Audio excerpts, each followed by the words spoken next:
Yes, people. What's going on? Welcome back to United View. Welcome to a long-awaited full view, man. We haven't had one in a hot minute. Yes, shout out. Oh, whoa.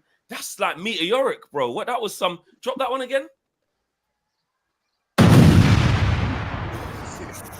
Jesus. Hold on, wait. Is it too loud? Is it too loud? No, bro. It's not too loud. It's the level of explosions, a serious explosion, bro. Yes, it's Joe. I'm not gonna lie, bro. KG might have to level up his that. Drop that one again. One more time for that at top. That's what I'm. One of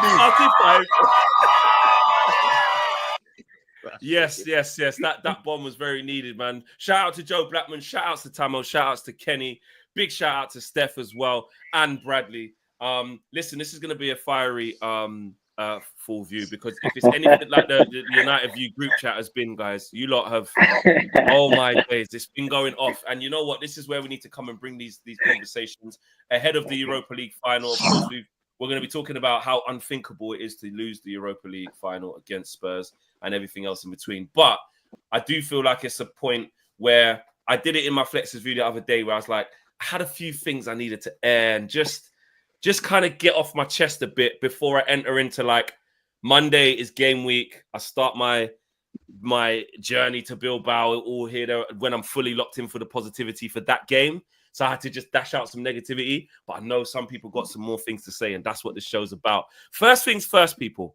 First things first. I have to say this. You've seen it there in the comments. Bradley came onto the stream in this Bilbao shirt, right?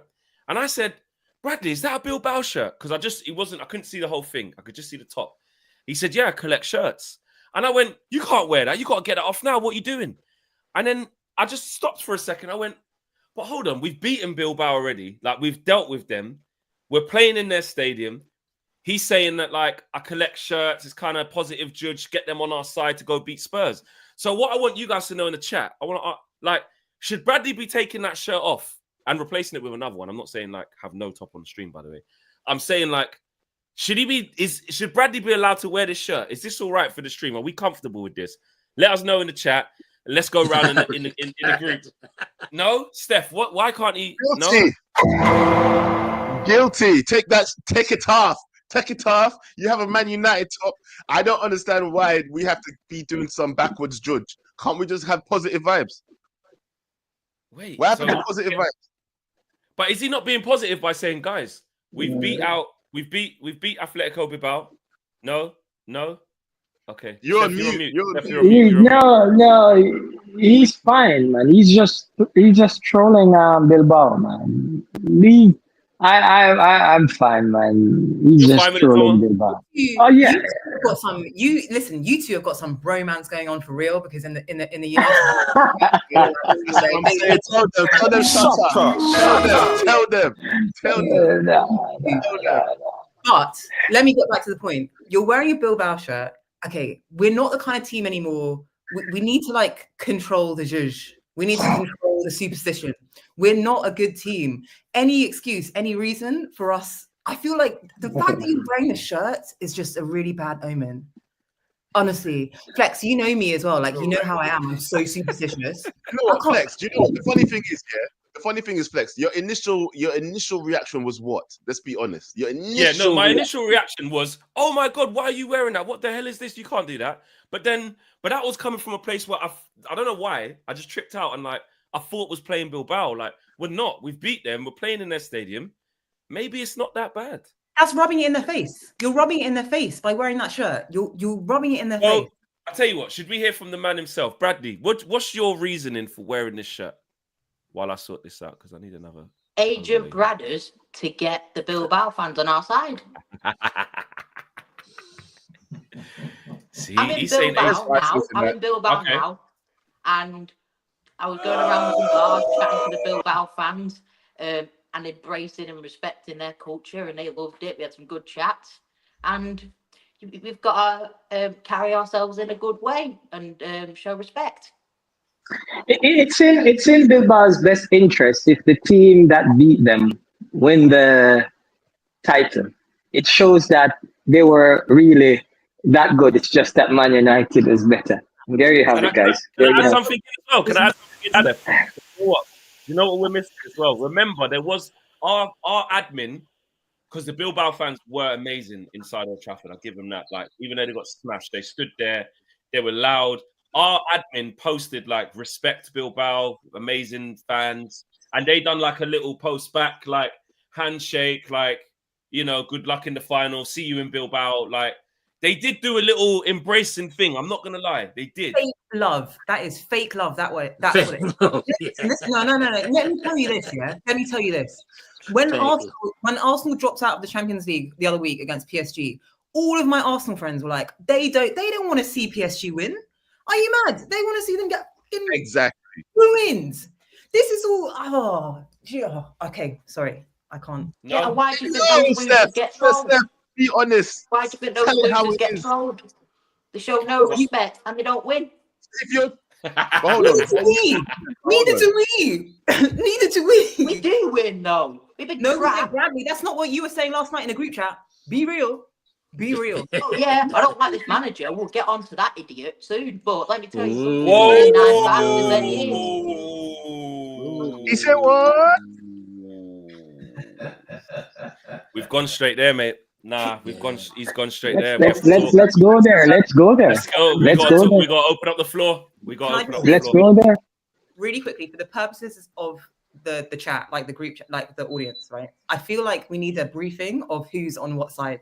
Because I feel like myself and Kenny are very much aligned.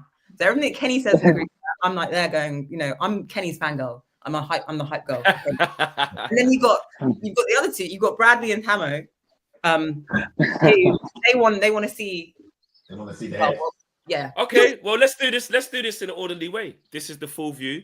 Of course, people can interject and have their say. That's what it's about. But let's just get a feel for what's actually going on here. Let's start with Bradley, and then we'll go around each person to have your feeling about the manager and stuff, because clearly there's a lot going on here. Bradley, it's been kicking off in the group chat. We wanted to bring this to the viewers to see what you're saying. What are you saying about Ruben Amorim and your thoughts and feelings towards the Manchester United head coach? He deserves to be sacked. That's it for me. The Europa League, if you win it, great, but it will not change my mind on whether he should stay or not. I think his record is an abomination. I think it's absolutely disgusting for any sort of standards at this club. He's got average less points tally than that Derby County manager that had the worst ever team in the Premier League. It's an absolute disgrace. I think if we hired Gareth Southgate, I think the whole of this fan base would want his head on a spike and sticking on top of Old Trafford. But because this manager wears Burberry and he's Portuguese and they like him and he speaks with passion, energy and desire in press conferences, it's all forgiven. Not for me. I'm not buying it. And I don't even think he speaks that well, if I'm being completely honest. I think he's brainwashing this fan base into thinking that losing games in the Premier League is all right. It's not. Okay. I don't think I've ever heard him say it's okay to lose games. I think I've heard on the contrary that all he wants to do is to win games. And I can't argue the fact about his record against Paul Jewell's derby. I get that. I can't argue on the point that it's the worst performing team that we've seen in Premier League history. I can't argue. What I can do is say this guy has been in post for less than probably about 6 months, right? He's not had a transfer window. He got very little support in the January transfer window. If you was to get rid of Amorim now and you brought someone else in, basically what you're saying, if you are not successful in 6 months at Old Trafford, you're out. That's what you're saying. What you're not. Forget about success. This is failure. Hands down, failure. Well, I think failure can be construed in many ways. I think failure will be this time last year. Let's go back 12 months. I don't think there was a United fan that could argue about last season's performances, because that was, by the way, our worst ever Premier League last year as well. It wasn't good, right? We always Wembley. We beat City. We were euphoric. And I think to a person, everybody said that Ten Hag deserved another season. That's the way I got it. Well, maybe not, but I'm on about the majority of the people that was around me and people that I was listening to were saying, all right, we've had a bad season, but we beat City. Let's give him, he's at least worth another try because he's won us our second trophy in 3 years. So, and again, you can't argue on that either. That isn't failure. But, so Ineos, rightly or wrongly, allowed him, they extended his contract. 6 months into that contract, they realised they'd failed. They'd failed us as fans. So they went out and got what they said was their man, playing a style of football that they wanted to see. What they haven't done, or they've not had chance to do, from the way I'm reading it, they've not had chance to put their hand in the pocket yet and to back the guy with the type of players that he wants to sign so that he can play a style of football that he will play. So I cannot deny anything that you've said about stats are easy to look at, and that you can't lie about it. I'm not coming on here now saying, I think you're wrong, Bradley. I think them 8 games where we only lost by a goal, I think we was unlucky with it. I'm not. We were crap. We were rubbish, right? And I've seen it with my own eyes. But what I have to say is what, sorry? How many steps back do you think we've taken? I don't think. No, we're not taking none back. We're at the bottom of the ladder anyway. You've not taken steps back. We were crap anyway before he came. We've gone backwards. We've sunk not into gone the backwards. middle of the earth. Can I just say the reason why? Do you know the reason why I'll say we've gone backwards, right? Because under the previous management, yeah, not allowed to say any names, right? Under the previous management, we were saying that we would be expected to win one game. We was back and forth, up and down, you know what I mean? Yeah. One game lose, one game win, one game lose. It was unpredictable. Right now, can anybody say they are confident that we're going to win any matches apart from when we're in the champion? No. I mean, in the Europa. That's what I mean.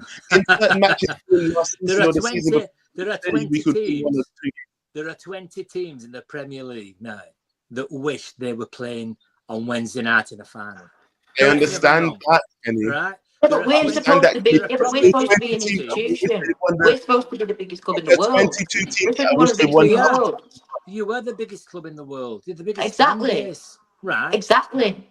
Precisely. And we should have high standards. Do you know what my standards? Right. So my standards is that we should be competing for Premier Leagues. That's not going to happen. So I'm fair. I'm realistic. I said when Ruben Amorim got the job, he was 3 points off 4th. So when he got the job, I said get top 8. And now we're 1 point off 17th. 1 point off 17th. We've got 39 points. On Wednesday night, when you see them lift that trophy, you can forget everything else what's happened this season. Because everybody else will. Because the Man United, the Man United machinery will kick in. Right? You'll be emailed, all the members will get bombarded, buy the shirt, buy this, that, and the other, and so on. And people will fall for it. Ultimately, it isn't Amarin's fault. It's the people that appoint these people. And this man didn't want to come this year. He told you straight he didn't want to come because he knew the shit show that he was inheriting. He wanted to wait a year, right, so that he could have a chance of a pre-season, his training, get his own players, and he didn't. He was told point blank, you're either coming now, you're not coming. You only ever get one chance. No one put a gun to his head. No one put a gun to his head and said, you have to stay. Of course they did. They turned around and said they wanted him there. He said, put an interim in. It doesn't matter, Bradley. It doesn't matter if people, metaphorically or literally, if someone put a gun to his head or not.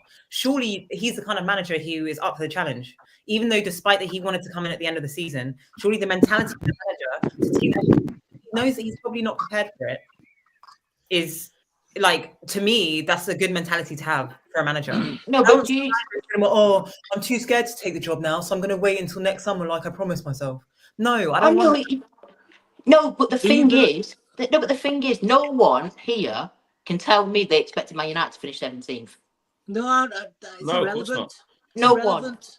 No, we didn't. But what I also didn't expect us to get in the top 4 either.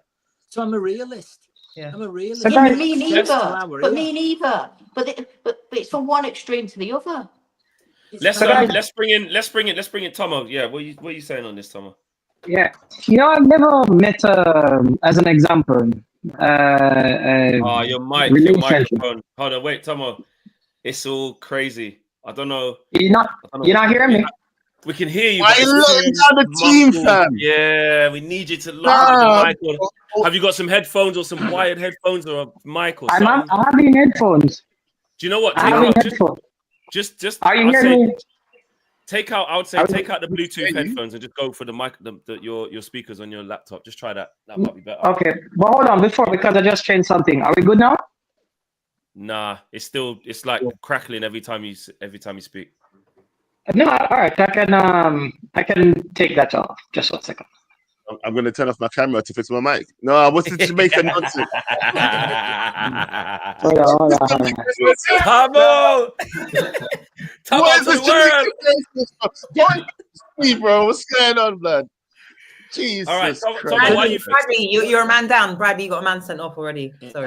Wait, hang on. Bradley, why are your expectations so high? Can I just ask Bradley, why have your expectations suddenly risen so high? I don't even think they're that high. 8th is not high. 8th is not high. We finished 8th last season. 8th is not high.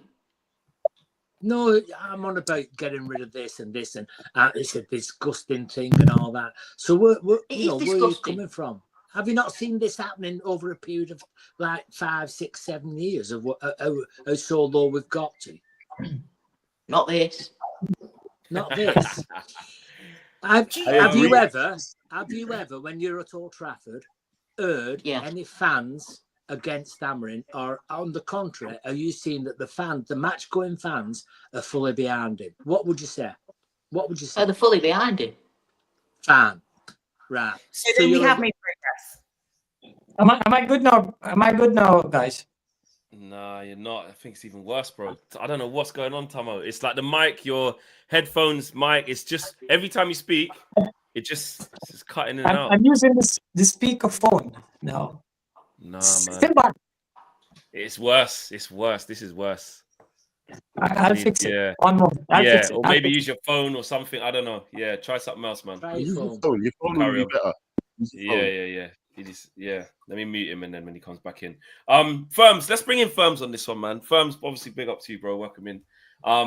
Listen, Bradley's not having a manager saying, listen, thank him and sack him. For the Europa League, should we win it? That's what he's saying. Bro, do you know what? Yeah, I said that Tamo was going in. Tamo and Bradley was going in on the group chat. Yeah, and for me, yeah, I can't argue with anything they say. Do you understand? I'm not gonna say, but, because the reality is Amorim should be doing better than 1 point from 17th. That's a fact. So I feel like you can be in a position where you don't want the manager sacked, which is what I'm in. The position I don't want him sacked. But at the same time, I'm like, you've got to be doing better. Do you understand? Now, my thing is like, at the same time, I look at this team and I'm like, a lot of the time when we've had a good success is when we've been playing that counter-attack, transition type football. Do you understand? And I feel like anyone that's coming in to try and do anything outside of what the players are comfortable with, we just don't know what they're about. And I've asked this question as well. I'm like, I don't even know what standard or what level Manchester United is. You know, when we say we're Man United, I don't know what we're Man United means in terms of the league table anymore. Because 1 minute we're in Champions League, we're finishing, second or third, then we're dropping down to 8th, and now we're fighting relegate. You understand? Like, a manager change shouldn't have that much of a massive impact on the team's performances, bro. I promise you, you can field a team against Manchester United with no coaches, no manager, and they're getting a result against Man United. Do you understand? They're getting a result. You're on mute, bro. You're on mute. I hear what you're saying, Firms. Yeah, I hear all of that. I need to know though, what are you saying on the Ruben thing, though? I'm saying Ruben in, but not for his merits, not for anything that he's done. Do you understand? Oh, just hope. So just hope. Not even hope. Okay, deep it, yeah. So when Arteta came in, replaced Lundberg, right? He came in, I swear Arsenal was like a few points off top 4 or whatever it is by the time Arteta came. Correct me if I'm wrong, but he wasn't too far off anyway. He comes in. I remember the first couple of years, the fans were like, "Oh, I don't like this brand of football. Oh, I don't like it. I don't see any style. I don't see any philosophy. I don't see anything." So I'm talking about his brand. Forget about where he's finishing in the league. They're like, "I don't see what's going on. I don't see this." Exactly what we're saying now. And he finished 8th his first season. Finished 8th twice. Finished 8th twice. Finished 8th twice. You know what I mean? He's finished 5th or whatever like that. It's taken time for him now to get to a point where he's playing a good brand of football where everyone's like, "Oh, I see it now. I get it. I like it. It's taking this time, but I like it." And then he's reverted back to Stoke football. Do you understand? And then, you know, it's up and down thing. But for me, I'm just like, I don't feel like we should be going on Amorim. So I know it's bad. And like I said, Man United hasn't got no baseline. So for me, whether we're finishing 16th, 17th, I don't know what it is. So for me, I'm like, boy, you know what? I'm not going to go in so quick, but I hear what you're saying. I really do hear what you're saying. For me, I just want to see him get a bit of time and until it is, until it's like. But for me, I'm like, I'm like in. Tamo, are you back in? Are you locked in? I'm locked in. Last second. Oh, Tamo, man. I don't know what's going on. Your mic's just... I don't know what's going on today, man. It's killing you, man. It's killing you. I need to hear from you as well. We need to hear from you, but we can't, bro. We're trying to, but it's not. I don't know if you want to just... Your phone will be better, bro. Honestly, you're probably just better off logging off your phone. I am using the phone now, man. I am actually using the phone. So what's the... Why? Maybe join the link again. Come off and rejoin the link, maybe. I don't know. Yeah, let me do that. Ooh. What happened there? Tamo's thing's just doing a madness. I don't get it. Joe, talk to us. Yes, no problem, because I've been wanting to say something anyway. Yeah. Let's talk. When I tell you, I'm hearing a lot of hope and praise, but you know what? The reason why I'm not going to be against it is because, you know what? I feel a lot of people feel the way I do. You just feel sorry for the manager. You feel sorry that he was brought into the situation that he was brought into. And you feel like he does have a little bit more to give. But the question is, really, how much more do you believe he has to give? That's what I think, yeah? No, honestly, though, the real question is, how much more do you believe this manager has to give, really? Yeah, think about it. Because what he showed me, look, and everybody in there calling me a TH dick rider, I don't care, yeah? You people in the comments, listen to what I'm saying to you, yeah? Listen to what they just said about Arteta as well, about how he finished 8th twice, yada, yada, yada, but now they enjoy the brand of football that he's playing. I said the last manager needed more time. Maybe we'd have been enjoying the brand of football now. He finished 8th. He finished whatever. He finished 3rd. He finished 8th. Why was there a need to sack a man that was already only how much points off the top when you sacked him? It makes no sense. All these decisions and you know what, yeah? No, but he spent 700 million, though, bro. Arteta spent over 700 million. Bro, you didn't get to see the fruits of his labor because they sacked him early. Do you understand me? They sacked him too late. Do you know what I'd argue? I would argue. The reason why I'm saying this, hold on. The reason why I'm saying this is if like you said, by the way, Bradley, if they had sacked him, early, then there would have been no argument. Do you get what I'm saying? There would have been no argument. But because they didn't and they decided to back him, now you have to follow it through. And this is the problem with Ruben Amorim. Now they have to follow it through. And I'm here for the ride. No, they I'm here for the ride. They have to back it now. They have to get... No, they got to give him a transfer window. They got to give him a transfer window. No, they don't. Because if you make a mistake, one of the key things, if you make a mistake, you learn from them. You don't carry on doing the same thing. And also, another point I'd like to make is that Ten Hag, I would actually argue, looking back, probably from a dignity perspective, probably could have been sacked after his first season. And do you know why? Because he got slapped 7-0 at Anfield and slapped 6-3 at City. That is an absolute disgrace to do that in the same season.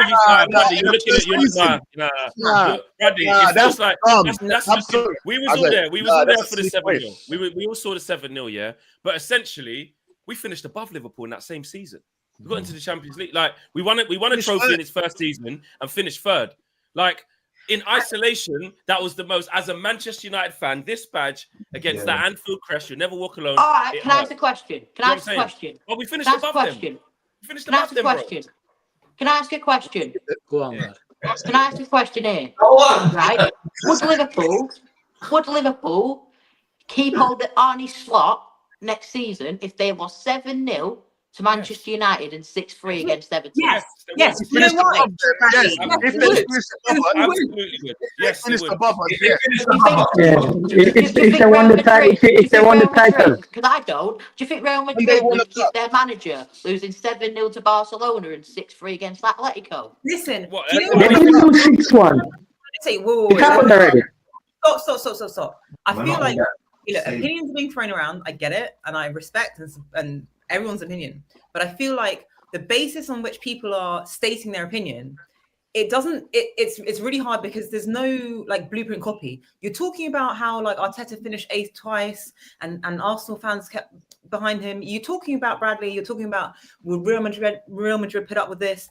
They're not us. Like they don't have our history. I'm not trying to big up Manchester United. I'm just saying there's no carbon concrete copy of the situation that we're currently going through right now in Premier League history. There's no carbon copy. So for people who are talking, like loading up stats and saying, oh, like the stats don't lie and this 7-0 that he deserves to get sacked, I could flip that the other way around. I could be like, okay, if people want to talk about stats, technically, look how bad we've been like this season. If you give it the eye test and like stats-wise on the table, look how bad we've been this season. And yet, somehow explain to me why we could be possibly finishing with a Champions League place and City are finishing trophyless. Absolutely. Yo, Bradley, I forgot about that. In COVID, he got slapped 7-0 by Villa. I remember that. Exactly. He got slapped 7. So that's what I'm saying to you. So you want to sack him as well? 7-3. Yeah, you got slapped 7 though. You know what I mean? That don't happen. Like, listen, the embarrassment of that 7-0, absolutely. Listen, it was the worst feeling ever. But do you know what I did the very next? Do you know what I did the very next day, and what actually happened the very next game? Obviously, you got a safe face, but I bounced into DR Studios talking to the 7-0 man. Them, yeah, cool. I said, we're still above you. We're still going to finish above you. We see by the end of the season. Very next game, they lost against Bournemouth. They lost the way to Bournemouth, and I think we won or something like that. And it mattered in terms of it hurt, but it didn't matter in the context of the season. It mattered in terms of the embarrassment. And obviously, like the 8-2 against Arsenal, the 7-0 there, it will be spoken about for many, many years. I understand that. But like, you can't, if we get into the thing of sacking people off of isolated moments, you'd never build anything. Sir Alex Ferguson would never have done anything. If you make permanent decisions of temporary emotions, you won't build anything in life. That's the problem. Now, I'm not excusing Amorim. When I was talking about the A word and not Amorim, accountability. Sir Alex? In terms of what with Sir Alex? What I'm saying is in the first couple of seasons, but the thing, Flex, we had to build. No, but Flex, was you watching Manchester United in the first 5 seasons, Sir Alex? No, what I'm saying is, I'm not saying I was there to watch every single game like that. But what I'm saying is, what I mean, like I can't remember game for game. But what I'm saying is, there was a feeling that this isn't going very well. Well, Kenny's here to tell you, and Kenny, the fans even asked us that. They asked to sack him. They wanted him out. Yeah. No. So if I can, I'm better now, by the way, right, guys? Must be. Nah, it's not. It's not better, bro. It's not. I'll change device altogether. I'm gonna just change devices. Change device altogether. Yeah. No, it is. We've the thing is, is we've tried the manager sacking thing, and this is what's so frustrating to me is because you know what it is. The pressure at Manchester United is flames. It is so high, and it's like I go back to this. What is Manchester like? The level that we're looking to. What is our baseline? Are we comparing it against the Mourinho seasons, the Oli season, where we can't even keep consistent? 1 minute we're in Champions League, next minute we're mid-table or whatever it is, 8th. Like, what are we baselining against? Are we baselining back to Alex Ferguson? Because we need to be able to take across. Like, I'm not saying don't be ambitious. I'm not saying like we shouldn't have high standards. But what I'm trying to say is what are we benchlining Manchester United against? Because Manchester United have. See, the issue. Do you know what I mean? What are we doing? I get it. The issue of the club is this is the issue of the club, right? And I'll go back to '58, right? you always had expectations, and you were always complete. You always had. It was always about St Matt Busby. So whichever manager came in, the fans, if they'd have had social media going back 40 years, a group like this would be talking about Sir Matt Busby did this, Georgie Best was that, Bobby Charlton was this, right? And the year after we get relegated. And all you would talk about is your expectation levels. And your expectation levels were unrealistic. They were unrealistic because you competed against an absolutely fantastic Liverpool team back in the 70s and 80s. They were incredible, right? They had a dynasty that was unmatchable. They were superb, right? So you would always, and that's part of our problem, is that we look across the city and it's blue, right? And it's blue and it's proud, and it's take the 115 charges if that's ever proven, but they've a right to be proud of that, and we have a right to feel down because of that. Look across, go down the East Lancs Road, right? And you've now got the Scousers, right, that have beaten us, have knocked us off our perch. So the issue around Manchester United and the standards is not about how we're playing football. It's not about this. It's not about Cameron. It's not about Ineos. It's the fact that you look across at rival fans like at Liverpool and Man City, right, and you feel crap. So with Chelsea, actually, Kenny, 1 second. Let me just read all these super chats out, guys, because there's a lot to be said, but there's over 11 super chats. So let me get these out quickly. Dwayne says, respect. Us 7, Bilbao 1. Tell you what, Bradley's got a point. Actually, let me check that poll for Bradley, actually. The poll was saying, 67% saying change that shirt, Bradley, by the way. I forgot to tell you that, bro. You lost again. You lost. I mean, there's no point changing it now. We're over halfway through the show. You have another sangria, lad. Have you stitched me up because I don't like Ruben? No, I haven't, bro.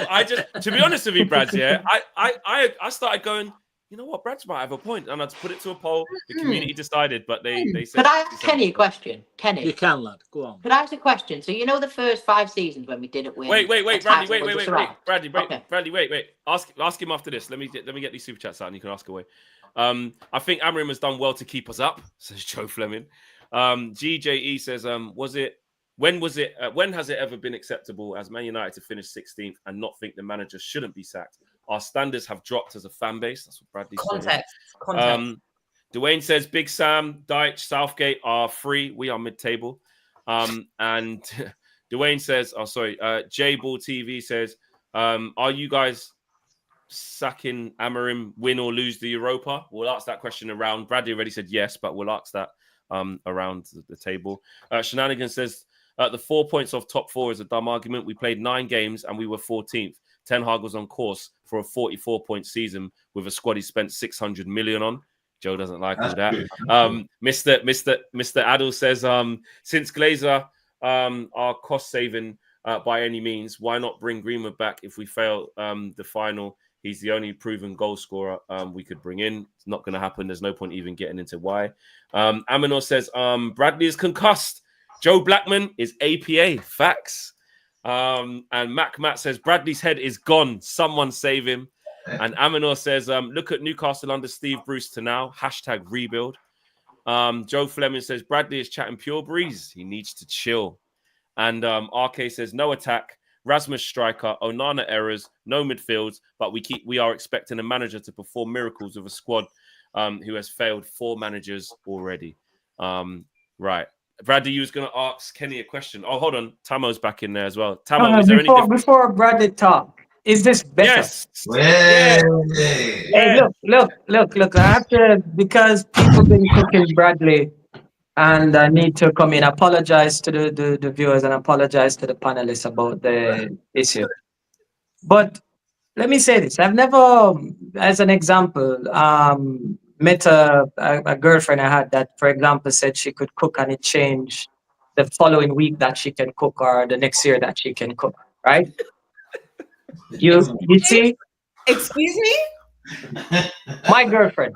Stephanie, my girlfriend. Okay. Hold on. Let him finish first. So here's the logic of it, guys. It's either we're going to... We can put blame to everybody, but here are just some facts and here's the reality of it, right? If there's one thing that we can see that this manager is doing, that would give us confidence that next season, by the click of a finger, it is going to change. Then we can have an argument about that. We were all at the Southampton game. I remember outside talking to you, Flex. Analogy. No, I want the analogy, bro. Where's the analogy that you was running with, bro? I want to hear about your because the fact of it is, if you're seeing exactly what he's about now, you're seeing exactly, he says this is how he's going to do his job. This is exactly how he is. And you're seeing him in the Premier League. Nothing is going to change next year because we're not going to change 20 players. We're not going to change 20 players. So the reality of it is that we have to look on it for what he's doing now. I'm not buying into this thing that we have the 20 worst players in the Premier League. I'm not buying into that one bit.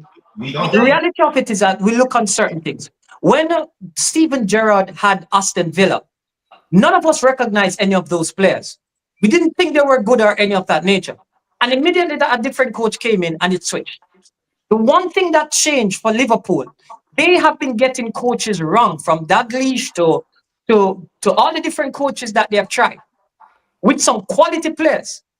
People seem to forget that they had Fernando Torres at one point in their ranks. They had Sterling, they had Gerrard, they had the likes of all of these players, and they still couldn't get closer to the Premier League. Bro, but they had Jay Spear and Aquilani, they had flipping Milan Barros. They've had some yeah. But the point I'm trying to say to you, and even those coaches, they didn't finish 17. Amorim's style of play, he's not the first Portuguese coach that would have come here and failed. I don't get this idea that we're looking at a coach that hasn't won a game in haven't won a match in 8 Premier League games. That literally, if it was not for Ten Hag, we're cooking Ten Hag. Thank God for Ten Hag points. If it wasn't for Ten Hag points, we would be relegated. And the point I'm trying to say to you guys, kicking the tin down the road is not going to make it any better. Just to say that, okay, we gave him a chance. I'm saying we need to look at the reality of it now, that he doesn't understand how this formation works properly in the Premier League, because there's nothing that has suggested to us. He had his full squad against Southampton, and we were cooked against Southampton. We were outpossessed. We were outplayed. This was with Licha and everybody. And the only thing changed was Ahmad having a brilliant 15 minutes. How we play out from the back, he doesn't use the players as inverted midfielders, as how some use that 5. As an example, in looking at for example, Inter Milan. We're using that back 5 as a lateral. So what we do is we make a lot of lateral passes. As a matter of fact, and don't take my word for it, just go and again look on the stats there in terms of progressing passing under this manager versus every other manager in the Premier League. These are the things that I'm saying to you. It's not about they're attempting to play forward and attempting to do something different, and it's just the players that are just crappy. We can argue all day, every day that we need better players and all these kind of things. But the fact of the matter is that if you're going to look at this coach, coaching over 26 games, and averaging less than a point, and suggest that something miraculous is going to change, I have some flying horses I can sell. Because the last point I'll say to you guys, is if we have not learned anything, Graham Potter went to Chelsea, he got fired. We have several coaches that have came into team. Even the same VS Ball did not survive a season, I think. And he came in as a champion as well. Why can't we see the obvious and say it's not working? Why are we waiting to buy and then buy players for this coach? We should stop doing that as a club. We should buy players how we want to play and get coaches that fit that system. One player that new Barcelona Hansi Flick signed. One player, almost. One player. Fano, I can't argue with what you're saying, yeah, but what I would say is Man United's team is definitely worse than it was under Oli, than it was under Mourinho, than it was even under Eric Ten Hag. Like, it's gone worse, and I think people are using the benchmark of 6. I hear what you're saying in terms of 2 back-to-back games and the point, like that 0.1 per game or whatever it is terrible. Like that whole thing about not being able to win 2 games back to back is terrible. You understand? But I think where we go about talking about, oh, like Man United is 16th, 1 point from 17th. Like the reality is if we had, say we had like, remember you've got a manager that's come in with a worse team and playing a style of football that don't even fit how the players want to play. So from a points perspective, forget about like anything else. From a points perspective, it's just gonna look worse than what it was. We're talking about 16th and we're talking about relegation. The fact of the matter is, we could have been talking about this under Eric Ten Hag. We could have been talking about this under Eric Ten Hag on the trajectory that he was on. And I just think with Manchester United and us, I just feel like if we had just say we had Rasmus Højlund swapped for Gyökeres just this season, the brand of football will be terrible. Yeah, whatever. But Manchester United is definitely getting more. We're definitely in the league table much higher than 16th. My brother, no, hold on, my brother. I disagree somewhat. Let me explain something to you. You remember yesterday I mentioned to you guys, everybody now is waxing lyrical about Mateta. Mateta's been in the Premier League for 5 seasons. He was considered a flop until this new coach came on. Don't talk to me about Ole Gunnar. Hold on. Let me finish. What I'm saying to you guys, and I want you guys to tell me, this is all I'm asking. What exactly is this coach doing playing style that suggests to you that with better players, it's going to get better?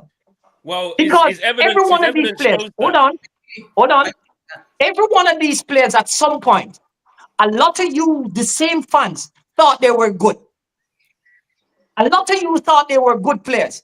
Well, Famo, can I tell you something? We haven't had a good playing style. People reference Eric Ten Hag. We didn't have a good playing style under Eric. We never saw it. We didn't have a gave up after Brentford. Eric Ten Hag would have done this. We didn't have a good playing style under Eric. Again, I'm asking a direct question. Playing style under LBG. We didn't have a good playing style under Moyes. We didn't have a good playing style under anyone. So my question. So we are willing to then risk next season also. Because all I'm asking, and nobody can tell me, what exactly have we seen from him, any at all? He says he needed time to coach. Hold on. He has been having time to coach this team for so long now. What exactly is it that you guys have seen that will determine that we will be better next season? All right. Steph, come in. Steph. He has not had a pre-season. Okay, this is precisely why he was reluctant to come in until next season. He has not had a pre-season. He's been allowed to sign one player, Dorgu. We've gotten rid of, not gotten rid of. We sent Rashford on loan. We sent Anthony on loan. We've got players injured, right? He hasn't even had the time. He said so himself on the second press conference when he came in. The second press conference. You can go back, get the receipts. I don't care what he says. But this is one thing you're not even giving me. He's a brainwashing, manipulative liar. Hold on. Whoa. Hold on. Hold on. Let us finish. Steph, here's what I'm saying, Steph. So we are talking. Wait. Hold on. Time out. Guys, time out. Let Steph have back the floor. But Bradley's acting like this is Norman Bates we're talking about, son. That's crazy. He's a pathological serial killing liar. But Steph, let's go back to you. Go ahead, Steph. I'm not going to rehash everything that I've just said. Okay. Yeah, carry on. Just pick up. You get the gist of it. Yeah. But going back to your comments about Crystal Palace, they just beat City in the final and they've won the FA Cup, and Oliver Glasner this, and look what they did. Look what Oliver Glasner could do with this team. The team is the same. Like the style of play is the same. You're talking about a style of play under Amorim. The style of play that Crystal Palace have played through the past, I would say 5 to 6 seasons, it's not too different. It's not too dissimilar. It is. It isn't at all. Okay, tell me how you think that it's dissimilar. All right. So first thing, Crystal Palace's style of no. So the point I was making is this, Steph. Since you asked the question, the point I was making, remember, I am not the one. I think it was Bradley or somebody else was saying that it would be great to get Mateta. The point I'm trying to say to you guys is this. Crystal Palace, even that Mateta has been in the Premier League since 2020. Mm-hmm. And there are other coaches that did not see fit for him to play. With another coach coming in, they weren't playing 5 at the back. This new coach introduced that to them last season. I wasn't talking about per se their style of play. I'm simply saying that he was able to get better out of this squad. This simple squad here that he has. He's doing better than our, and I don't think they're doing great, but he's doing better than Amorim. My only point, and I keep asking everybody to tell me, what exactly has Amorim done? Remember, we went down to 10. 2 times we played against teams that went down to 10 players. Amorim's done. Okay, It's taking you to a European final. I'll tell you what Amorim's done. That's what he's done. I'll tell you what a European final. Yeah, exactly. He's got us to a Europa League final. And also, in my personal opinion, I can't speak for everybody, but just from watching the media, and the punditry and all of that stuff, even us fan channels, right, on social media, I feel so it's not the players that got him to the final?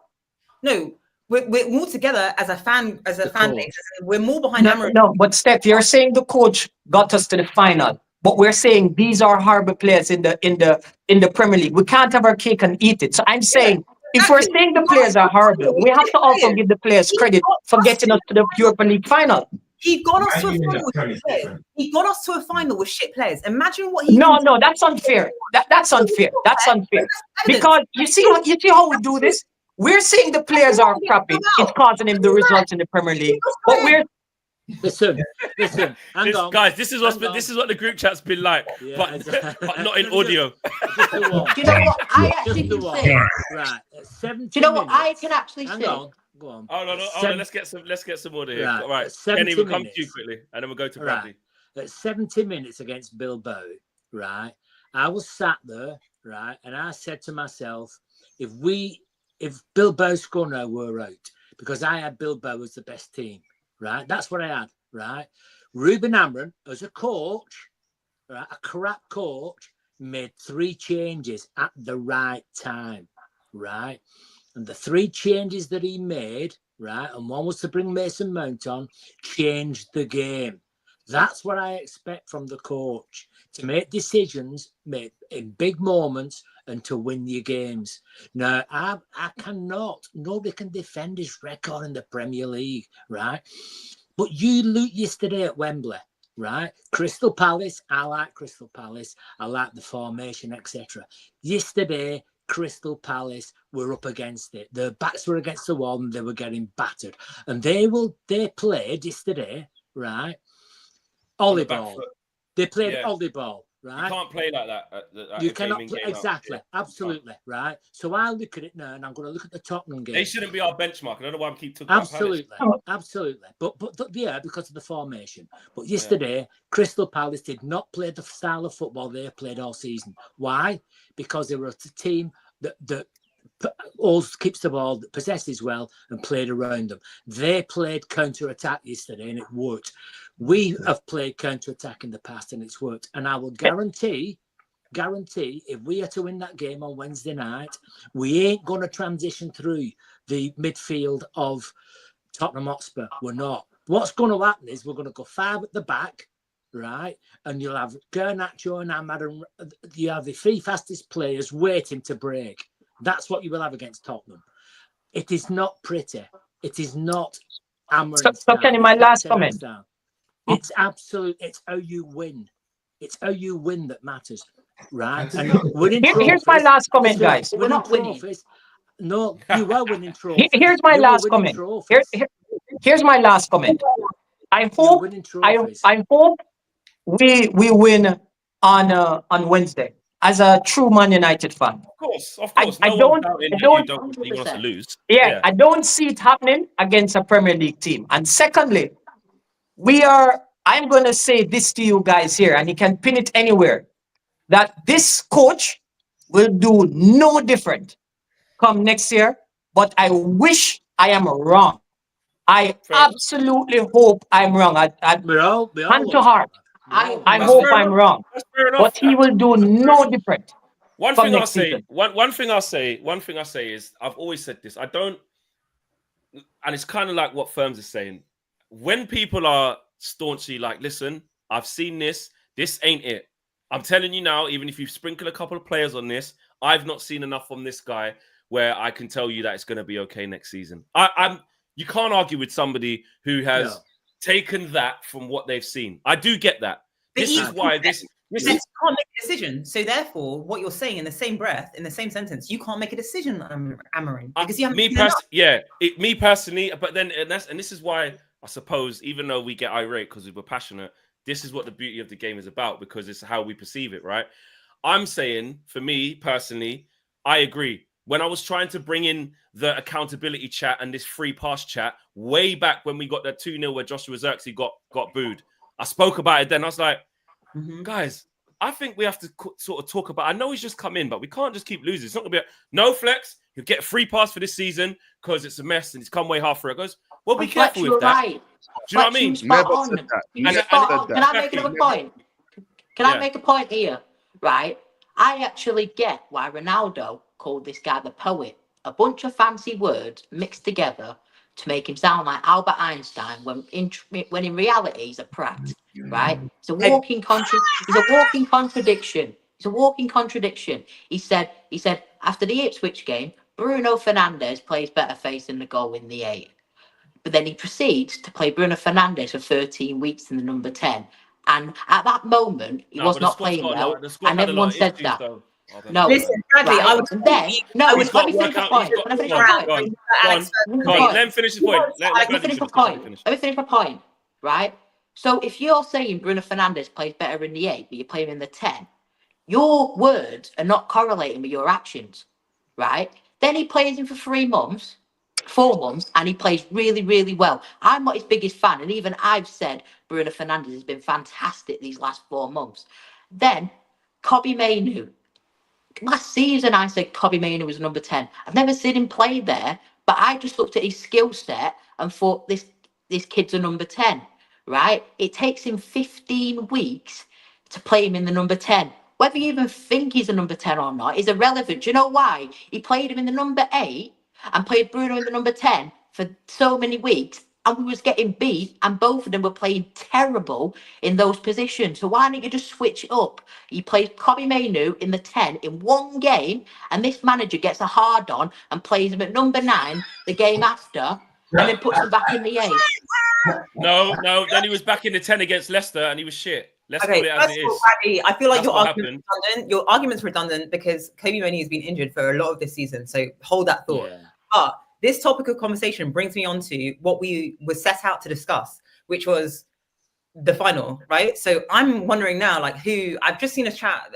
Someone in the group chat was saying who their predicted lineup was, and I'm very interested to know, A, who your predicted lineup is for the final, and B, why so? Why do you believe that would be the best lineup? Can we go around? Well, as in, okay, all right, let's go around. Joe Blackman, Joe, give us your 11. And apparently, there's some rumors that Lenny Yoro could be fit, but we don't know how confirmed that is. But you can take, let's just, for the purposes of the tape, for a little bit of positivity, let's pretend that Yoro is fit. Well, obviously, Onana will go. Onana, obviously. I would go Maguire. Yeah. Mazraoui and Lenny then, if he's fit. Okay. Yeah. Yeah. Midfield, I would go with tried and tested Ugarte and Casemiro. I would also put Ahmad right wing back. Yeah. This is the controversial one. I might start Luke Shaw as left wing back. Yeah. Bombing up and down. Against Brennan Johnson or someone just running. Yeah. I'm just running. Okay. Might start him, and if it doesn't work out, then change him in it. But he's experienced. Luke Shaw getting fit for finals is a thing that he's done before. And Dallo, Super Arch, Dallo might be back. It makes a good point. Dallo might be back as well. Yeah, Dallo might be back. We don't know. Yeah. Well, just from what I think from now, I didn't know about Dallo. Right. Luke Shaw. That's fine. And then in the front three, I would have obviously Bruno, Højlund, and Garnacho. It's the only thing to do. Yeah. To be fair. All right, Kenny, what would your 11 be? Obviously. I'd go Harry Maguire, Yoro, Luke Shaw as my left centre back. I would go Mazraoui for his defensive on the right as right wing back. I would have Ugarte and Casemiro as my central midfield. I'd have Dorgu as my left wing back. Yeah. And then I would have, this is the big one here. I have to put Bruno in, obviously, because it's Bruno. But my only toss-up is between Ahmed and Garnacho. But I just think we need Garnacho's pace. But if we put Ahmed and Garnacho on the pitch at the same time, we've no impact off the bench. Yeah, I don't think you'd do that. With no impact off the bench. So I would have to only one of them would start. I'd be surprised. Yeah, and I wouldn't argue. So if they decide to play Ahmad and it's that Ireland and Bruno fan, or if Garnacho on the Bruno fan. Okay, Firms, what's your 11? I'm playing Ahmad and Garnacho on the same team, by the way. Okay, you're going for it all out, yeah? All right, okay. If Heaven is fit, I'll play left centre, like left of the three. Then Maguire. Whoa, you play Heaven. You'll start Heaven. No. Nah. Over Euro. Sure. Or Euro. Euro's back. Is Euro fit? You were listening. Oh, Euro. Sorry. If Euro's there, Euro left. Maguire and then Maz right. And then Philip might be fit as well. You never know. Yeah, if he is, then that he's going straight and replacing Maguire, I reckon. And then right wing back Ahmad. And then in the middle, I'm having Maguire all day. At this Song Elite Ahmad alive. Song Elite Ahmad alive. Elite him alive. Ugarte, and it's not because I believe that they're the best pairing to like win us a game, but I think I like that thing where he gets through a certain amount of the game and then a bit of stability, and then we bring on subs to show up the game. So you bring Bruno back, and then you bring on substitutions or whatever. And then Dorgu, left wing back. And then the front three will be Bruno, Garnacho, and Rasmus Højlund. I don't even know, man. If there was anyone else, man, I swear down, man. I swear. It's just there's no one. We have to play. There's no one. It's stressing me out, man. Yeah. Well, maybe we don't. Some people are saying do something else, but Tottenham, I don't know if they got a solid bench. I think they got a good starting 11, solid bench. I think that bench would be interesting, though. Man United's bench would be the winner. Tottenham got problems in midfield. I know people are worried about us in midfield, but they're missing quite a lot in midfield. I'm worried. Spurs fans, they're worried about the midfield. I hear you. All right, Bradley, what's your 11? I'll go with Nana in there, even though I don't rate him. Of course. Because Bayern Day is worse somehow. And then I'd go Mazraoui, Maguire, and Euro. Yeah. It's about 3. Then I would go with Dorgu and Ahmad as wing backs. Yep. I'd go Casemiro and Bruno as the 8s. Yep. I'd go with Mason Mount and Garnacho as the 10s. And then Højlund up front. Mason Mount is just he needs to come off the bench, man. Okay. But Amrim likes him, and Mason Mount. Listen, I wouldn't be vexed if he started. I wouldn't be angry if he started, but I think I think Amrim's definitely going to go with the tried and tested in this competition of that double pivot of Garnacho, Casemiro and Ugarte. I think he will. But I hear it. I hear the mix up. I'm not mad at Bradley's team. Tomo, what would your starting 11 be, bro?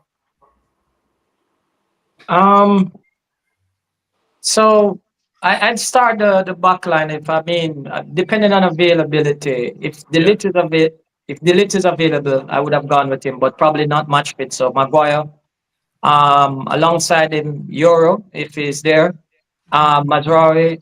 I don't think Dalot is going to be fit again either.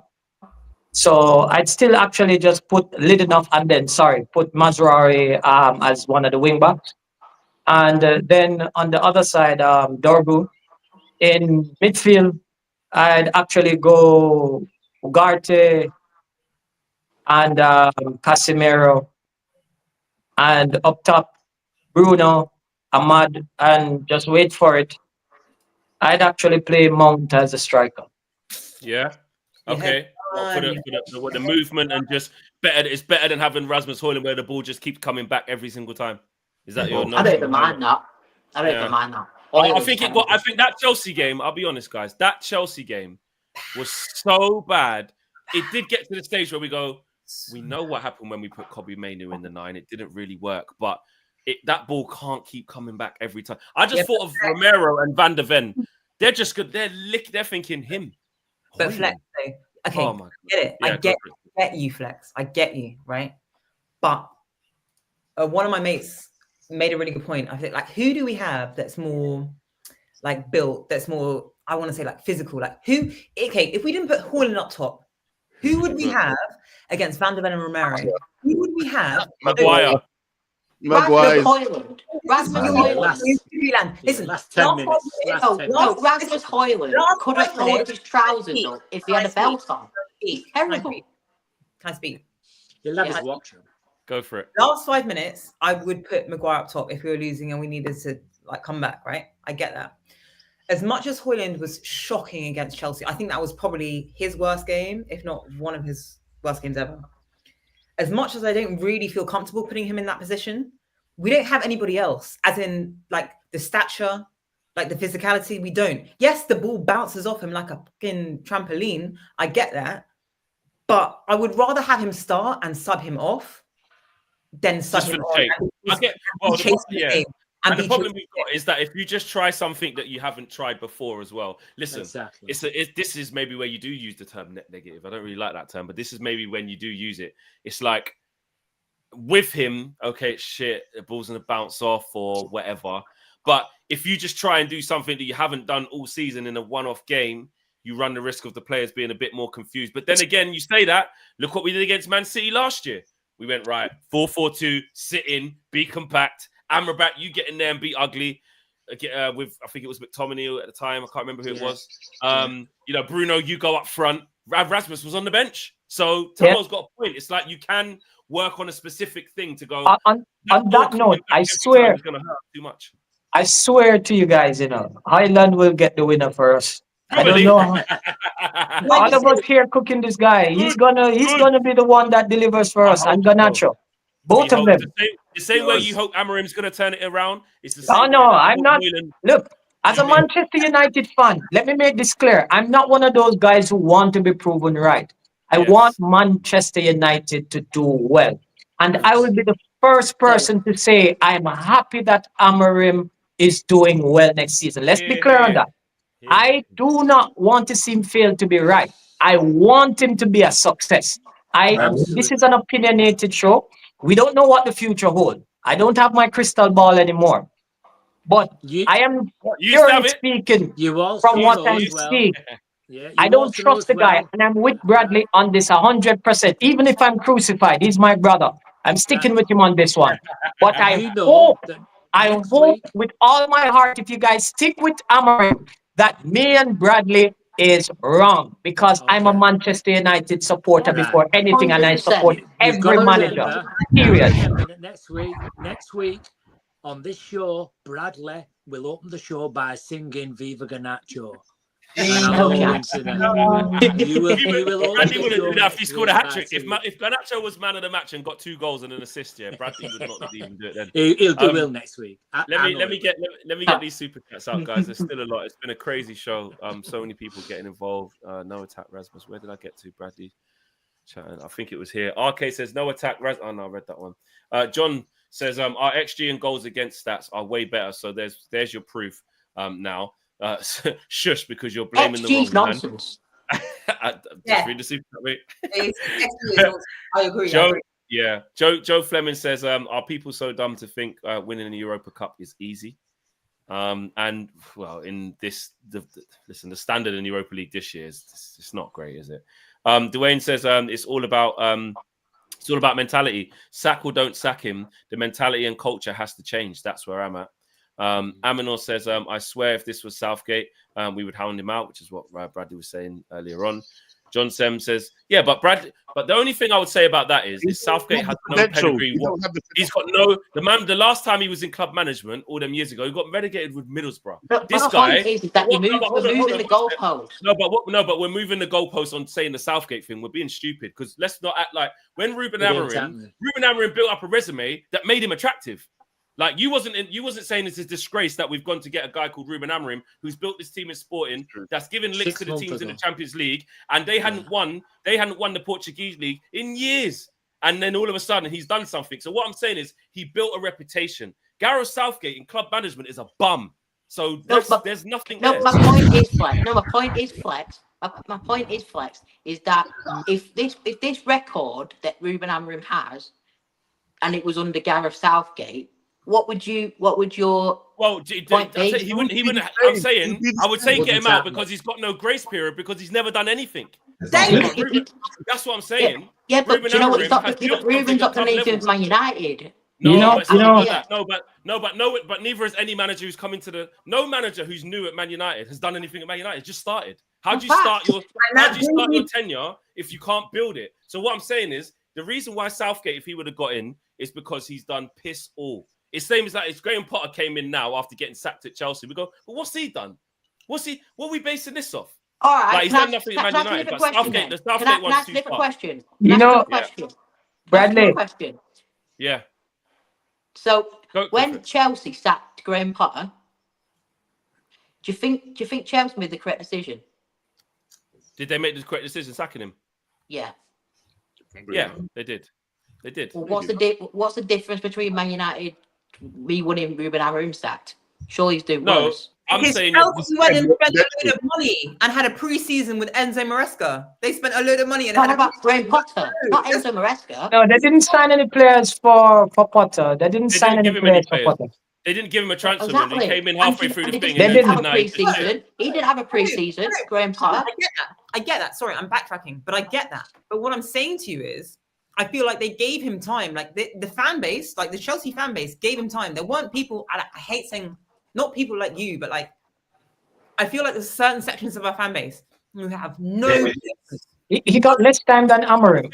Yeah, but the same thing is, but what I'm talking about, guys, is Graham Potter again. He did good at Brighton. Never won anything in his life. Or okay, Osterson's maybe. That's why I changed it. Yes, but Ruben Amorim has. Ruben Amorim. But what I'm saying is, Ruben Amorim. When if you speak to sporting fans, I did a lot of research speaking to sporting fans and sporting journalists there on his way in.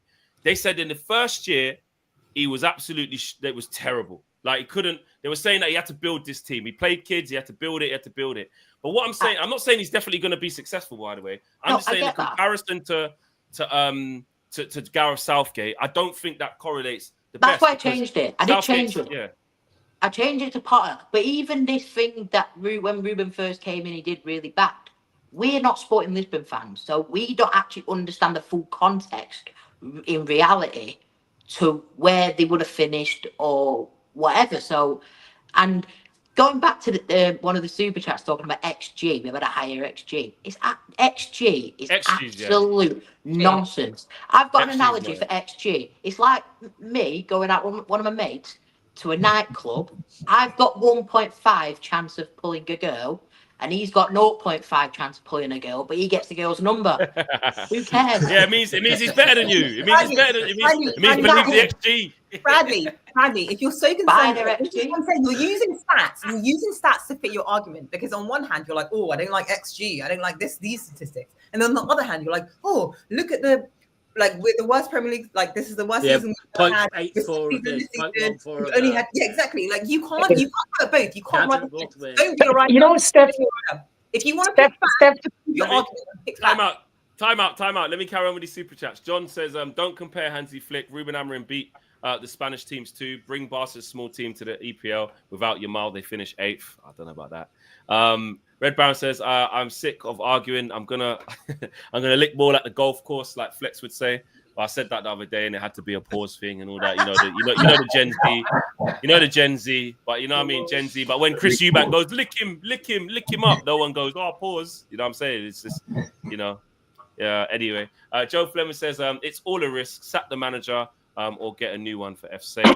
Imran says, no preseason, but 40 games. Which players improved? Wolves, West Ham, and Everton, new managers, now all above us. What signings did they make? Really good question. I like that. And Dwayne says, I hear you, but let's talk about this squad. A decent Premier League team that can finish top 10, have a 2 or 3 goal scorers, progressive midfielders, pace and power, IQ, dark arts. We don't have that at all. Yeah. Red Baron says, Steph is going to hate this, but without McTominay in Ten Hag's last season, we would have finished where we are right now. Listen, Baron. He was generational last year. Now look at McTominay. Look at him now. Shenanigans says, if Amorim succeeds, the doubters on the panel should be sacked, as their ball knowledge will be proven washed. Listen, But the thing is, the crystal ball thing. This is football. If you said to Forest fans, and this is where we do have to think of how football works. If you said to Forest fans last year, were they or were they not battling relegation with Nuno? Yes or no? Yes. If you'd have said to Spurs fans at the end of last season, tell you what, you're gonna go and fight for Champions League, mate. I'll tell you what, we can turn this around. Just stick with him. Just stick with him. You would have said he's crazy. So why is it impossible to think that actually, with some signings and some confidence, Man United might actually improve? Football Nuno improved the team. Nuno improved the team as he came in last year. That's unfair. Nuno actually did a good job. Listen, but they were battling. But what I'm saying is they were down the foot of the table. No one. No, he got them at the foot of the table. But listen, no one thought. What I'm saying is the level of improvement. No one thought that they would go from that to being third in the Premier League for what 70% of the season. They've probably been third before they tailed off a little bit. Yeah, but what I'm saying, Flex, to that point, we did not see a downward trajectory from he came in. From Amorim came in, the club has been on a downward trajectory. That is that total different thing. So you're in the Europa League final. He's pointing no. I get his point. I get his point. So Steph, what I want to ask you guys though, hold on. There's a serious question I have to ask because we keep saying it. So the players in the Premier League, it's all their fault while we're poor, but in the Europa League, it is only because of Amorim. No, it's not all their fault. This is the problem. People don't like to look at the picture, yeah, and say it's a combination. They like to say it's either this or that. It's never this or that. People like to take sides. It's never that. Like Manchester United, people can't look at the team and say, look, if we have better players, we'll be higher up in the table, even with a dead manager. People can't say that. They're either gonna say, oh, this manager should be doing better. If it was another manager, Man United would be higher up the table. You can have both can coexist at the same time. Man United's forwards are dead food. Let's put it that way. They're dead food. They're dead food. The manager equally has performed dead. We can't now be saying, it's one or the other, bro. I've seen so many times where Manchester United forwards have missed sitters, and it's nothing to do with Ruben Amorim. Yeah, well, that's true. That's true. The touch is what Rasmus Højlund does. It's nothing about systems and tactics. The guy's touch is dead food. Like there's individual attributes here that certain things you just need to give it down to the players. Anything gets contextualized as, this one's tactics, this one's culture. There's nothing to do with that. I understand the difference between managing a team and coaching a team properly. Footballers get better chances. The beauty. But there's a baseline in this team here. That is just not, and it weren't there for the previous managers. The reason why we're so on it now is because Manchester United are 16th. Man United have been playing dead food football and having one-off. Man United, the moments of seething, where did it come from? The beauty about it, my brother, the beauty about this is I'm going to be here. We're going to be one good family on the Full View next year. Yeah. And I'll say this to you guys. We will see it unfold. We will see it. We are going to see it unfold, and we're kicking the tin down the road. You see, all of what you're saying, you guys are saying, there's one thing I'm trying to tell you guys. When I watch this guy's football, even to this very point, for the love of me, I can't understand how we play 5 at the back and concede 40 goals. All I'm simply saying to you guys is I have seen nothing from this coach and no amount of players that he signed. I don't care what he did in Sporting. Obviously the Portuguese league is not that good. The last time they won Champions League was over 20 years ago. It is not that great. And they haven't gone to a final since that. It is not that great. He has come to the Premier League. He's punching above his weight. He's not the first. He won't be the second. We must learn to let it go when we see the red flags. There's no amount of analogy you guys can give that can supersede the facts. The facts of it is this. He's playing 5 at the back. He's conceding a ridiculous amount of goal. Where we don't look progressive. We are not progressive. We can, of course, give the players blame, and they should be blamed. But ultimately, the manager has to take responsibility for the performance. Your guys are trying to convince me and convince yourselves that this guy who has gotten almost 40 games is going to get a summer of only 1 month and less than 5 players, because we're not signing over 5 players. And we are going to do significantly better next year. Let us convince ourselves of that, guys. Yeah. And I mentioned Arsenal earlier. Yeah, I'm reading an article. This was back in 2021. Why is Mikel Arteta struggling to get Arsenal flowing as an attacking force? Arsenal are yet to score more than two in a game under Arteta, and have now drawn 13 times in the Premier League. That's one of the articles I just found. The other one is saying, yeah, that what do you call it? This one is saying, Paul Merson criticizes Mikel Arteta's tactics and says Arsenal just lump it downfield. This is back in 2021. Like, we're forgetting about all the times here when a manager, yeah, he came to this team. I'm not talking about results. They just couldn't see the pattern. Like we're talking about now with Amorim. They couldn't see what Arteta was trying to do. They couldn't see it. They were like, why is this guy lumping it? This guy can't do this. He can't do that. And I'm not trying to compare Manchester United, Steph. I understand what you said. Look, Man United and any other team is very different. But I'm just trying to give an example of like where you can have a manager, you won't see nothing. And it don't necessarily mean that Manchester United are not going to end up in a position where Okay, I get your point. The point that you just made. Okay, look at City this season without Rodri. That's one player. Okay, bearing in mind they've had a few injuries, but let's be real, right? It's Rodri that's made the biggest difference, I feel like, in where they placed in the Premier League and how they've been this season. So you think about one player in City's side, right? Then you look at our side, and you think about the likes of Luke Shaw, who's been out for over a year. You think of Mason Mount. You think of De Ligt. You think of Yoro. You think of all of these injuries, and you're telling me that you expect Amorim to implement Martinez. You're telling me you expect that Amorim, as a new manager, not even Pep, he's been there for however many seasons, 7 seasons. You're expecting Amorim to implement a new system with players he hasn't even bought that are injured. This is craziness, absolute craziness. Honestly, all I'm saying, I'm not Amorim's biggest fan. I'm not Amorim's biggest fan. But what I am saying to you is, I feel like, doesn't he deserve as the slightest bit of patience? Doesn't he deserve more patience than Sir Jim Ratcliffe and the Glazers?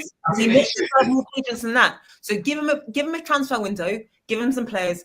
Let's see what he does next season. That's all I'm saying. Regardless of I've got a question. Regardless of the Kicking the can down the road, Steph. Steph, we're just going to waste another season. I've got a question for if Ruben Amorim. So if we win the Europa League this week, coming, and we get that Champions League money, and we go and spend 250 million in the summer, what are your expectations for next season? Because I feel like we need to have some sort of accountability and some sort of goals set.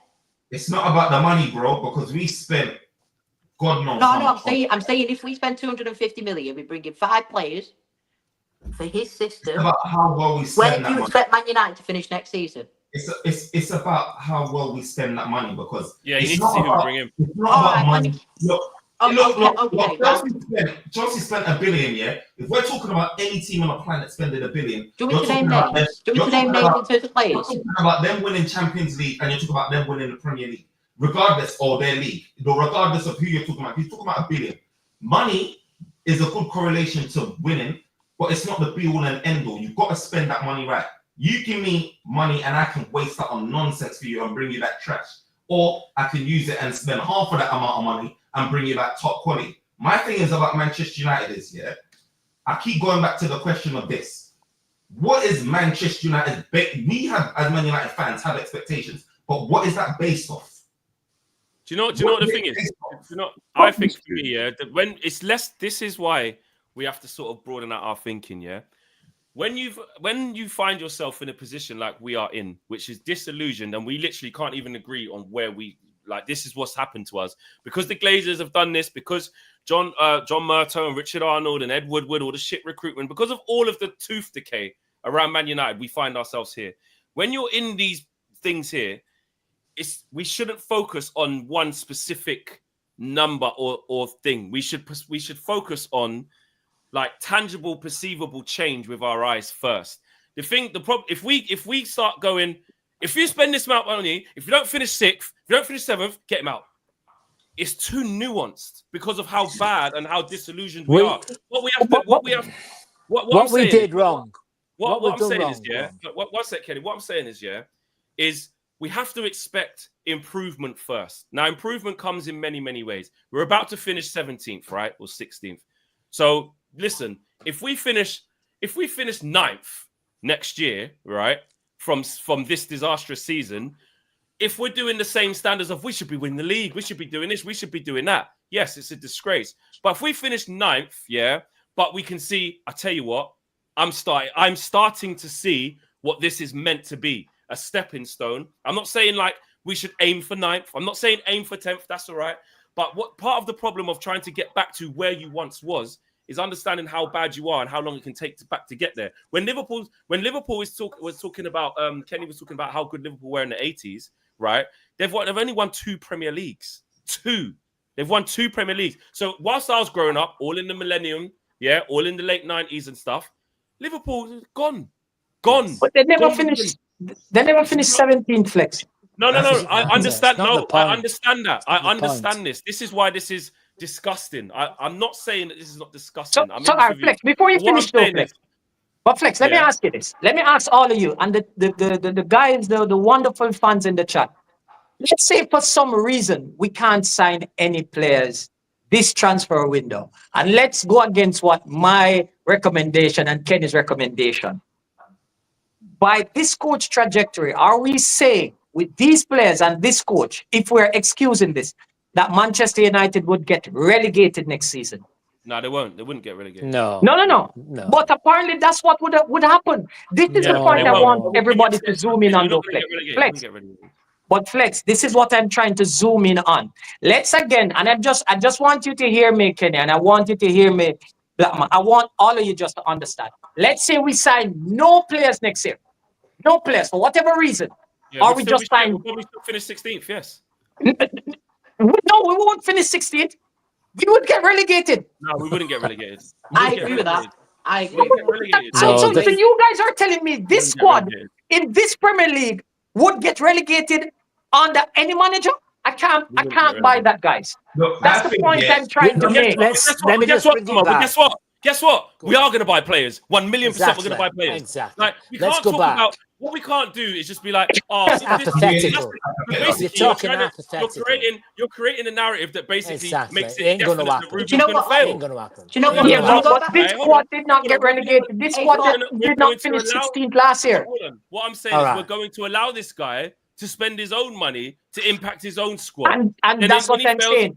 Let's go back. Besides Amorim, hold on. Besides Amorim or any coach, Manchester United need to stop buying players for coaches. It is going to be a perpetual cycle. We should stop doing that. But Tomo, you've just brought up something. So whilst you're all bashing Amorim so strongly, you've just spoke about one of the most biggest fundamental reasons why our squad is shit after £700 million spent. Exactly. Recruitment. The structure. Recruitment. So Amorim says we have to be brave in the summer. United with the board. So we can all agree on that, though. We can all agree on that. We have to buy better players because we're looking at Rasmus Højlund and saying Mateta's better than him, Liam Delat's better than him, flipping Cameron Archer's better than him. Everyone's better than him. We have defended the last 3 managers as fans. Eric Ten Hag, what's his problem? The dressing room, the players. They go to the board and they side with him. Mourinho got hounded out. Mourinho's record was superb, right? And it goes on and it goes on, right? We said the problem was the structure. So what's happened in the last 18 months? The structure has changed, right? And we as fans collectively, I don't mean as individuals, collectively said, finally, we've got a director of football. We've got a proper chief exec. We've got people that understand. We've got Brailsford. We've got all these things that can put things in place. Currently, they have failed. They have failed. 100%. But what I'm not going to do, I'm not going to hang out Ruben Amorim because the people that have brought him in were the people that we wanted in. The fans My biggest worry is the gym. My biggest worry is absolutely. Absolutely. The fact that Sir Jim Ratcliffe, the pharmaceutical guy, is running our club with the likes of that, for me, is a bigger problem. Like, I'm Absolutely. still on that. I'm like, fucking hell, what's this actually going to look like with these guys? Can I trust these guys to be as creative as they were trying to free up money by stopping fruit? Is that as creative as they can be with getting some of these players off the wage bill and giving Ruben actual positive support and not allowing? And like you said, we need to sign multifunctional players, because guess what? You're right. I'm not saying just only buy players you can buy free for. We play free for free, because you're right. If Ruben does shit and gets sacked in November, we don't want to be stuck with a bunch of 10s, inside forwards, and flipping wing backs. I don't want to be stuck with that. I want multifunctional players. That's where recruitment does come into it. Which actually, if you look at the last transfer window, it started to go a little bit like that.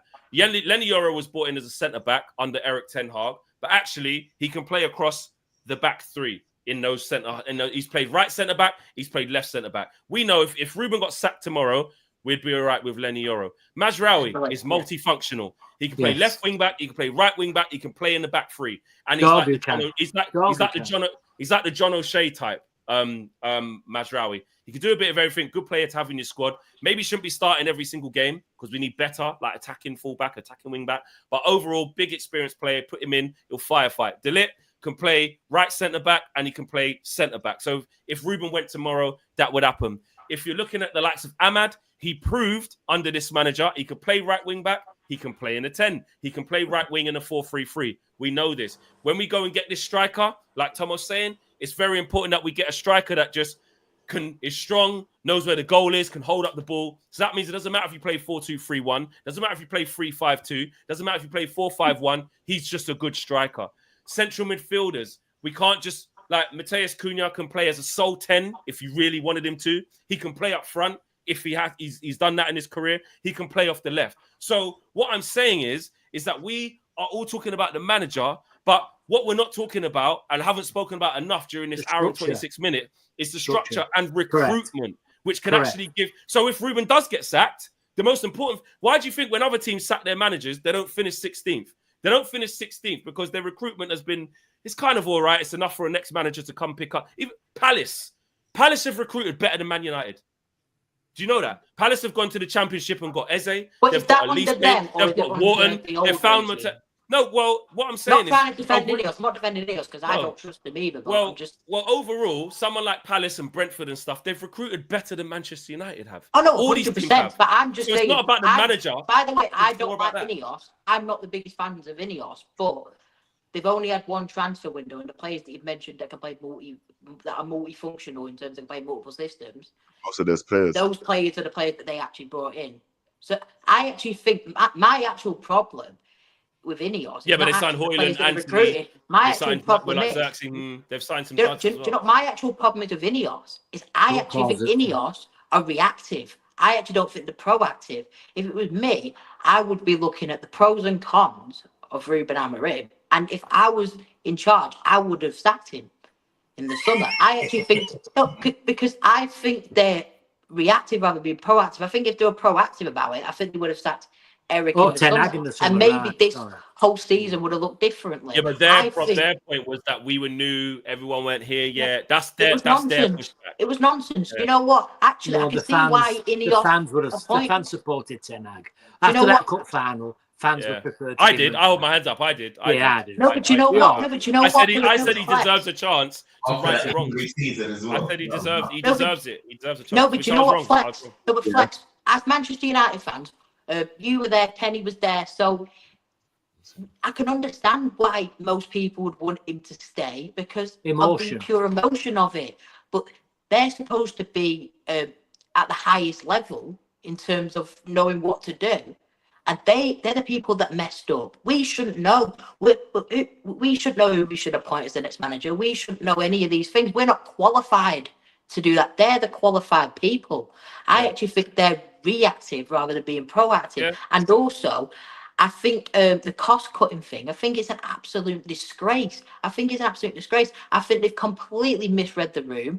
He's tried to do it like his business. And football, it's built momentum. And these people that he's got rid of are people that the players will know, that the coaching staff will know, and it will put an effect on them. So I think Ineos are a massive problem. I actually don't think they've recruited badly in terms of players. I think it's the other stuff. No, but they have because they bought there's what was I gonna say? What's his name? What's his name? We brought in Xerxes, Ugarte, Lenny Yoro, the list. There's question marks. There's some of them are all right. There's question marks, big question marks over Ugarte, even though that's rumored guy to be fair. And the Xerxes thing, we saw him start to become better, but he's not. Basically, we needed a striker to go support Rasmus Højlund. They came back with Joshua Xerxes, who's not a striker. They came back with a 10. So that's their two ones where issues that we in terms of spending money poorly, and then where we're shopping now. There's better, but then again, that's what I'm saying. How do you go and spend 35 million? Because the way Brighton go and spend 35 million, the way Palace go and spend 35 million is not how we go and spend it. Let me get these super chats out, guys, before we. Yeah, I hear that. Red Baron says, we read that one. Shenanigans, if Amram sees doubts, I read that one. Waiting for Prem says, no manager can do better. Rude had a better trajectory. What, in 3 Premier League games? Shut up. Yeah. Dwayne said 3-5-2, Garnacho, Manu with Maguire, Cass up top. Super Art says, these players choose when they want to play. We have 2 different teams, Premier League and Europa United. Amarim can only do so much. The players have to pull their weight. 35 games, our top scorer has 8 goals. Like Mike says, 10th to 13th place would have earned him patience. 17th because he has principles is not good enough. The guy can't even coach 2 wins. And Kevon says, is Onana's mistakes on Ruben? And Gustav says, my brother on the bottom knows absolutely nothing about football. His sort of opinions are so dangerous for us to progress anywhere. Stop rotating manager. So not agreeing with what Tomo's saying. And Shenanigans says, why aren't buying players specifically for manage? We aren't, buying players specifically for managers anymore. We have a committee buying players for Wilcox's vision with input from Amarim and others. Super Art says, we are 16th because we are not scoring. Top 3 scorers total has 21 goals. How are people expecting to be any higher on the table? And Dwayne says, if the board made decisions off emotions, then we might as well be by the club as fans. All I got is hope and Carrington. Not gonna lie. Right, guys, we've come to the end of the show. Extended show today. This is the full view panel. This is what it is. I told you it was going to be like this. There's a lot to talk about. This show was actually titled, losing Europa. Should we have a bit of positivity? Be unthinkable. Yeah, just quickly. How's it going to go on Wednesday? Bradley, you're out in Bilbao already. Oh, no. You go out tomorrow, don't you? I'm already out in Bilbao. Oh, yeah, you're out in Bilbao now. It's on the sangria. He's on the sangria. That makes sense. I get it now. I'll need plenty of that after either celebrating or drowning my sorrows. Yeah, either or. I'm leaving to go on Tuesday. How's the game good? What's the result going to be, Bradley? Quickly, let's go around the room. That's everyone's result here. I'm going to go 1-0. I'm going to score in the last minute, Casemiro. Okay, very specific. Steph? I think it will be 2-2 after extra time, and it's going to go to penalties. Oh, our fate as Manchester United will be decided on whether Onana can keep the ball out of the back of the net. Oh, Firms.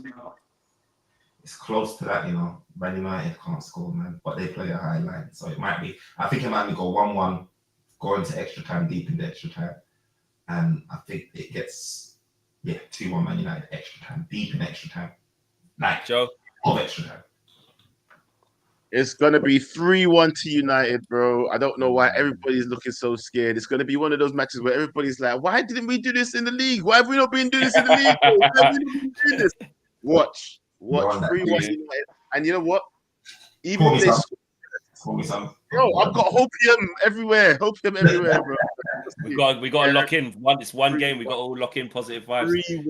3-1. I think there'll be 5 goals in the 90 minutes. And I honestly don't know which way it'll go. There will be 5 goals because 3-2 then to Man United. Well, right. Well, I hope you're right. But I have watched Tottenham Hotspur twice at Old Trafford absolutely destroy us. And in one of the games, I think it could have been about 8-0 or whatever. That was the 3-0 when Bruno got. Do you remember? They absolutely. But the other two, though, Kenny. The other two, the 4-3 when the 2 bozos were in goal, Bayindir and Forster. That was just an erratic game. I know. And, but and 1-0, Onana flipping past it, hit it straight to flipping Maddison. He got a tap in, and that was it. I'm expecting 5 goals. I think the run at us, as Manchester United, will come back. We'll get at least 2 because we will come back. And Tottenham are Tottenham. So I just hit 5 goals. That's it. I don't know. Tomo, how's this going to go?